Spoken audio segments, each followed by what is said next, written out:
Hey everybody, I'm Benjamin, aka The Terrible Australian at Supermarcy.com, and welcome to my video review of The Night Before, which is the new comedy directed by Jonathan Levine, and it stars Seth Rogen, Joseph Gordon-Levitt, and Anthony Mackie, and many more. So let's get right into it.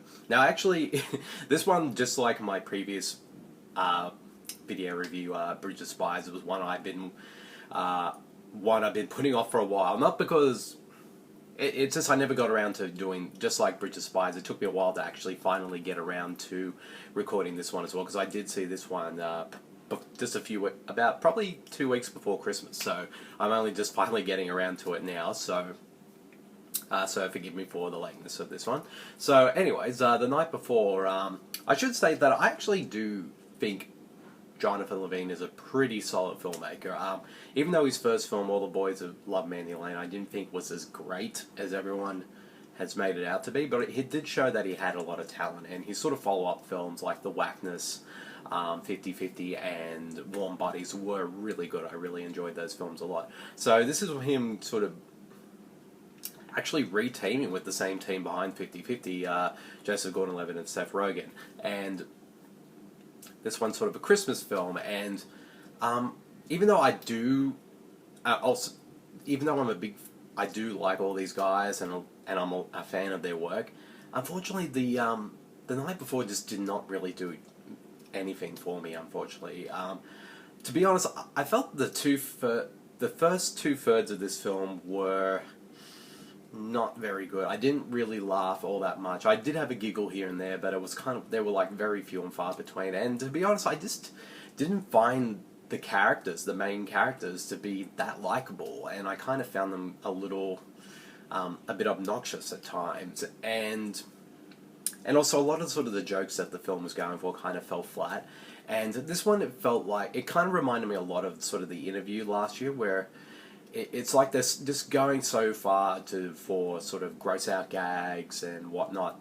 Like, I enjoy a good gross out gag as much as the next person, but unfortunately it just did not work here at all. And I don't know, I just couldn't really get on the film's wavelength for the first 2/3 of the film. However, once I did get to the third act, and kind of where the characters finally get to where they need to go in the story, that's when the film started to get a little bit better, because when it got to the third act, that's where the film kind of started focusing on the three characters' relationship with each other, which to me is the key component of the film and the sort of the main thrust of it as well. And sort of once they get that sort of becomes sort of the more major focus in the third act, that's where the film sort of at least got a little bit better. Like, it still didn't work, but I mean, at least the first 2/3, but when it got to the third act, that's where it got a little bit more interesting to me, and actually quite compelling as well.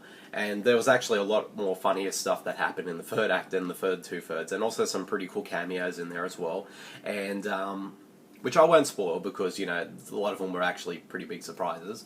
So, and also some of the supporting casts in the film are actually really good as well. One of the actors in the film, whose name I can't think of at the moment, but give me 1 second and I'll find out. Jillian Bell. Now, she was in 22 Jump Street, and she was like one of the and she's in this film as well. She plays Seth Rogen's wife, and I thought of the supporting cast, she definitely had the more standout performance, because, and also it's a very sort of like, in a film like this, usually her character would be sort of like the nagging wife and whatever, but in that regard, she actually is very supportive of her husband, and even kind of says, you know what, go out there, have fun and all that, be a little outrageous as you can, you know, sort of get it out of your system and whatnot. And also she has some really funny moments in the film as well, and you got other sort of like Mindy, Kaling, and also who am I thinking? Oh, Lizzy, Caplan. They all do sort of, they're not giving sort of like the best roles, but, you know, they do make the best of what they're given. But to me, it's sort of like the surprising performance that I actually found the most intriguing and quite funny on a level was Michael Shannon. He plays like this drug dealer in the film, and I thought he sort of was like one of the main highlights of the film. So Yeah, so overall, like The Night Before, even though it does have a pretty solid third act and a couple of sort of good little performances here, and the occasional giggle, but unfortunately it just didn't really work for me, particularly because the first two thirds I just found really kind of obnoxious and unfunny, so yeah, to me this is definitely one of Jonathan Levine's more weaker films as well. So if I had to give this film a rating, I'd give it about 2 stars, so... Yep, that's it. Yeah, that's the end of my video review of The Night Before. I hope you guys all enjoyed it, and I'll see you all later. See you, everyone. Bye.